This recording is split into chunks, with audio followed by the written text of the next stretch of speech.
Hello friends, welcome back to my channel. So ఈరోజైతే నేను quick and ఈజీగా ఎలా వెజ్ అండ్ ఎగ్ నూడిల్స్ చేసుకోవాలో ఇక్కడ చెప్తున్నాను. సో ముందుగా కడాయి పెట్టి మనం ఆయిల్ వేసుకొని, ఆయిల్ వేడైన తర్వాత ఆనియన్స్ వేసుకోవాలి. ఆనియన్స్ చక్కగా హై ఫ్లేమ్లో వేడి చేయాలి.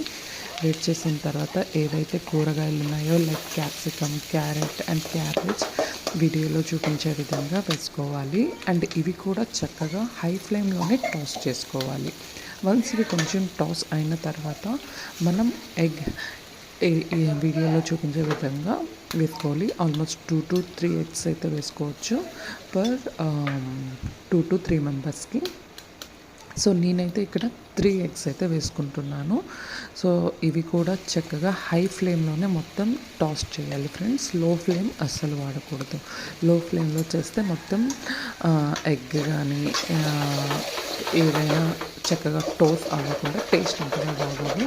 హై ఫ్లేమ్లోన చేస్తే టేస్ట్ అనేది చాలా అంటే చాలా బాగుంటుంది. సో చూసారా, వీడియోలో ఏ విధంగా అయితే చూపిస్తున్నానో ఆ విధంగా చక్కగా హై ఫ్లేమ్లో టోస్ట్ చేసుకోవాలి. అట్ లాస్ట్ ఇక్కడ మనం ముందుగానే ఉడకబెట్టుకున్న నూడిల్స్ని వేసుకోవాలి. నూడిల్స్ని మనం ఉడకబెట్టిన తర్వాత హాట్ వాటర్ తీసేసిన తర్వాత వెంటనే కోల్డ్ వాటర్ వేసుకుంటే మనకి స్టిక్కీగా ఉండకుండా విడివిడిగా చాలా బాగుంటుంది. ఆ తర్వాత ఫైనలీ సోయా సాస్, ఏవైతే మసాలాస్ ఉన్నాయో అవన్నీ వేసుకోవాలి. సో నేనైతే సోయా సాస్ ఒక్కటే వేస్తున్నాను, ఎందుకు అంటే పిల్లలు కూడా తింటారు కదా.